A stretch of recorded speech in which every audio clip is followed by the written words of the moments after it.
Transmitting to you from Old Heart Radio.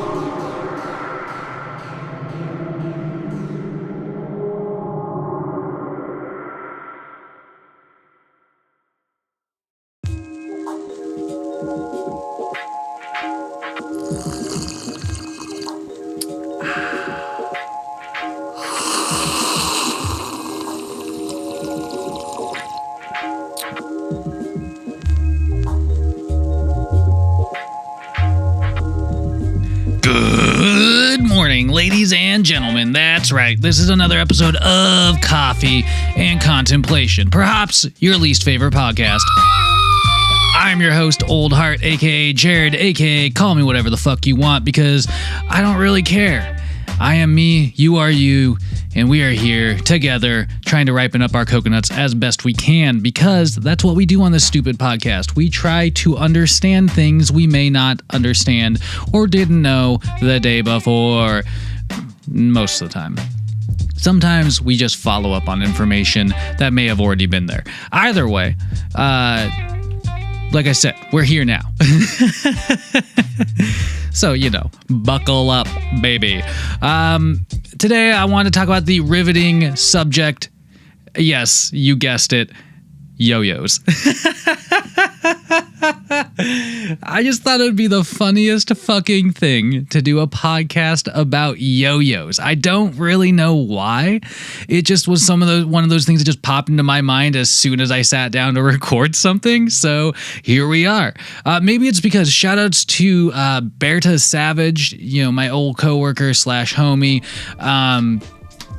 She gave me a Duncan yo-yo for covering a shift once. And it's sitting on my desk, and I looked at it, and, with the classic, the Duncan, logo, and it's just still in its package. I haven't even busted it out. So it's the Duncan butterfly. So shouts out to that. But I think that must be what inspired this podcast. So shouts out to Berta. Hope you're doing fucking well, homie. Thanks for the inspiration, I guess. So here we are. The yo-yo. The yo-yo is something we all know. If you don't know what a yo-yo is, did I say that too many times? If you don't know what a yo-yo is, then you probably should just use the internet for looking that up instead of listening to this podcast, because you got to start, baseline somewhere. Excuse me. So anyway, you could just do what I do though, and you could just Wikipedia everything, because Wikipedia is just a wonderful source of incriminating knowledge. So the yo-yo, let's see. I think the yo-yo was first depicted. Oh my God! It was a Greek face painting from 440 BC. Shows a boy playing with a yo-yo, or something like a yo-yo. Greek records from that period describe toys made out of wood, metal, and painted terracotta, aka fired clay. So chances are this weird little boy was playing with a fucking yo-yo made out of probably wood, I'd say. It was probably wood and a piece of string, rope, whatever. The first yo-yo company was started somewhere in the 1920s, I believe. But let's see. In 1928, Pedro Flores, a Filipino immigrant into the United States, opened the Yo-Yo Manufacturing Company in Santa Barbara. So 1928. The business started with a dozen handmade toys, probably some yo-yo-like things, and kind of went from there.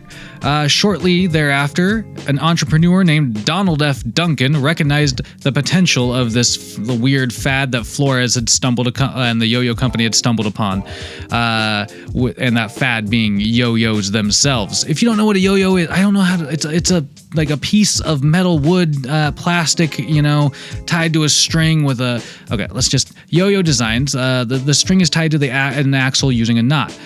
With what I mean? It's like this thing. It's a. Okay. The principal distinction between the Filipino design popularized by Flores and a more primitive yo-yo is the way the yo-yo is strung. In older yo-yo designs, the string is tied to the axle using a knot. So, see, that's what I mean. with this technique, the yo-yo just goes back and forth. In Flores' design, which is the thing that Duncan tried to capitalize on later, it's one continuous piece of string, doubled the desired length, and it twists around something to produce a loop at one end, which is fitted around the axle. Also termed a looped slip string, this seemingly minor modification allows for a far greater variety and sophistication of motion. Obviously, like the yo-yo we all know and love, or maybe don't love, maybe just know. Probably just know. Mostly just know. I was never good with yo-yos. I have never been good with yo-yos. I think I know how to walk the dog. Isn't that the one where you just let it dangle from your finger and then you just drag it across the ground? I remember in my favorite sequel of all time, Teenage Mutant Ninja Turtles 2, The Secret of the Ooze, Michelangelo uses a yo-yo to distract a bunch of thieves at the beginning of the movie, and then he knocks them all out doing it around the world. So I kind of learned that trick from that movie, although I've never had to use it as a defense tool against thieves, but I've never really been placed in a Home Alone type situation. If I was, that probably would be a way I would hit the thieves, though I'd find a yo-yo.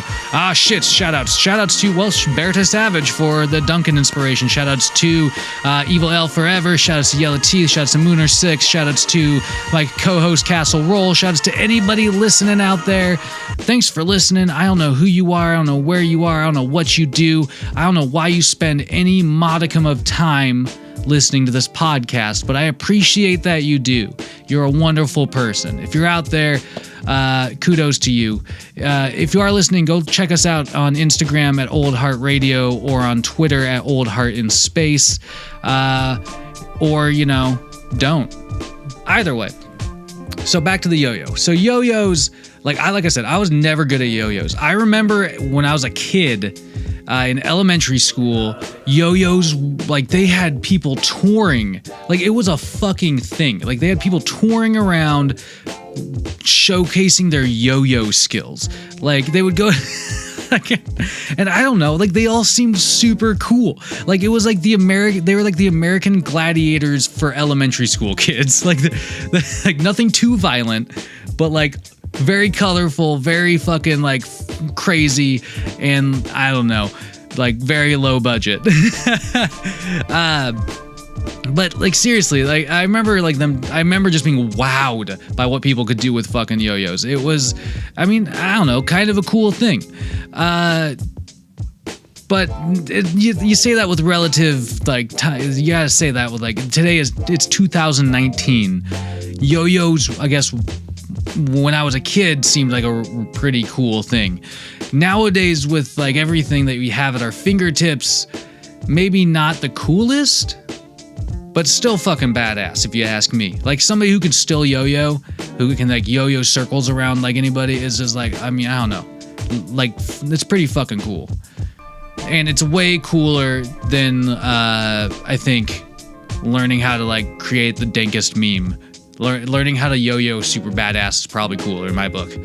But maybe that's just my book. Either way, I wanted to talk a little bit about, obviously, DUNCAN Toys Company, because it's like the face of yo-yos for me. Which, what I was reading, seems like the dude who created Duncan ripped off this Pedro Flores, this Filipino immigrant. Shocker. Dude named Donald rips off Filipino immigrant and his idea. Jesus. Anyway, so the Duncan Toy Company was founded in 1929 by Donald F. Duncan Sr. and was later purchased the Flores fucking company. Jesus, just gobbled it up. It's like Disney. Either way, so Duncan created a litany of fucking yo-yos. Duncan was like, I'm not talking about the donuts. I'm talking about DUNCAN. Jesus, I had a hard time with that. I'm talking about Duncan, the fucking yo-yo maker, not Dunkin' Donuts. Okay, so Duncan made a fuckload of yo-yos. And they all have like pretty like redonkulous names. I'm just gonna list a few. The Imperial, The Imperial is the classic model that made Duncan yo-yos famous. A fixed asshole plastic. A fixed axle plastic yo-yo in a traditional silhouette, available in many colors. The Imperial is the starter yo-yo in the Duncan line. I sound like a fucking salesman. The Sonic Satellite is one of the first Duncan yo-yos like the Imperial, but this one has a rounder shape and glows in the dark.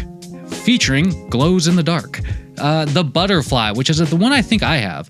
The Butterfly is nearly as old as the Imperial, which makes sense. A fixed axle plastic yo-yo in a butterfly silhouette, available in many colors as well. Oh, that's great to know.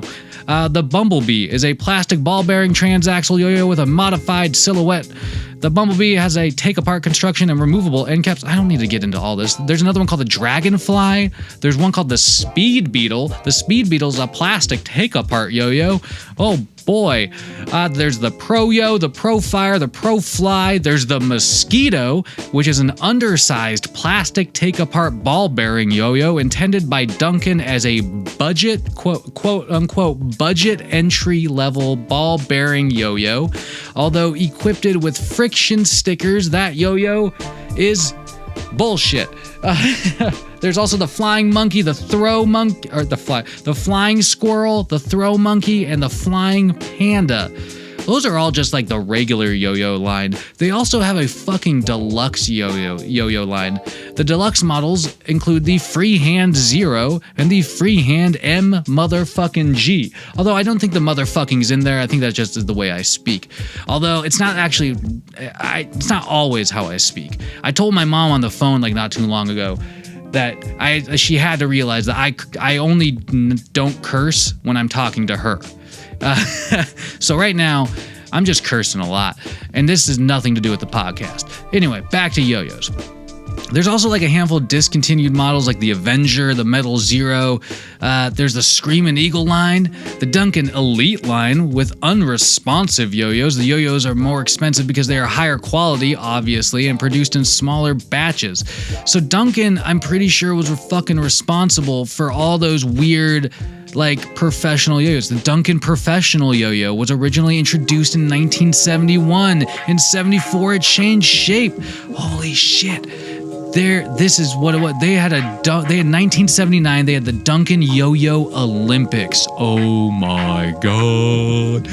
Either way, I can't believe there's so much you can know about yo-yos. A long, rich history that you probably didn't really know after listening to this podcast. Either way, we covered a little bit of ground. I talked about a lot of Duncan yo-yos, not Dunkin' Donuts. And, we're here at the end of the podcast.